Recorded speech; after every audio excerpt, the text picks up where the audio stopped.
कई हजारों साल पहले जब पृथ्वी पर जादू जीवित था और महासागर अनगिनत रहस्यों को छुपाए हुए थे, तब समुद्र की गहराइयों में स्थित था नीरलोक, एक अद्भुत जल साम्राज्य। नीरलोक में हर दिशा में रंग बिरंगे कोरल, चमकते हुए मोती और नृत्य करती जलपरियां दिखाई देती थीं। इस राज्य की शासक थीं रानी मराली, जो समुद्र की सबसे शक्तिशाली जलपरी थीं। उनके पास एक अमूल्य खजाना था, संगमरमर मोती। संगमरमर मोती क्या था? यह कोई साधारण मोती नहीं था। ये 7 समुद्रों की शक्ति का स्रोत था, जो पूरे महासागर में संतुलन बनाए रखता था। इसकी जादुई रोशनी से पानी शुद्ध रहता, लहरें मधुर संगीत गाती और समुद्री जीव खुशहाल जीवन व्यतीत करते। लेकिन यह शांति ज्यादा समय तक नहीं टिक पाई। एक रात जब पूरा महासागर गहरी नींद में था, अचानक समुद्र में हलचल मच गई। काली लहरें उठने लगीं और एक भीषण गरज पूरे नीरलोक में गूंज उठी। संगमरमर मोती चोरी हो गया। पूरे राज्य में हड़कंप मच गया। समुद्र की रोशनी मंद पड़ने लगी, लहरें अशांत हो गईं और समुद्री जीव भयभीत होकर इधर उधर भागने लगे।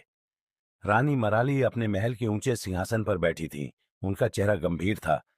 यह कालराव की करतूत है, उन्होंने कहा। कालराव कौन था?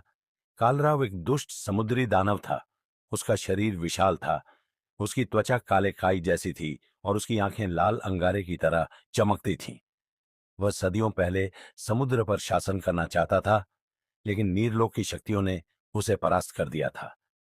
लेकिन अब वह वापस आ गया था। हमें कुछ करना होगा, मां, एलिना ने कहा।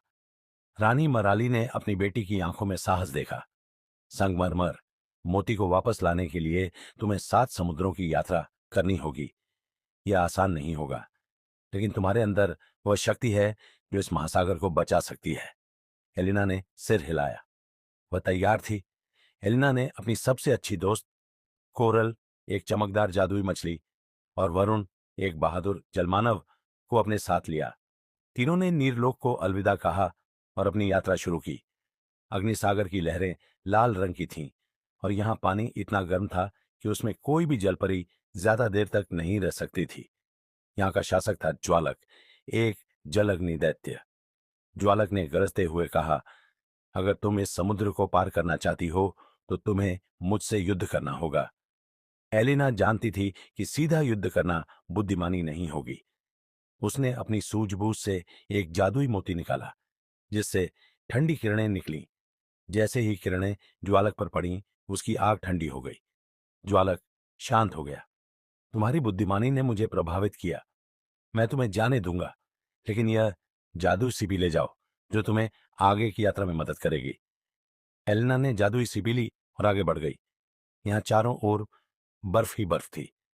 समुद्र का पानी जम चुका था और एलिना को बहुत ठंड लग रही थी। यहाँ की रानी हिमरानी बहुत कठोर थी। कौन हो तुम? उन्होंने कठोर स्वर में पूछा।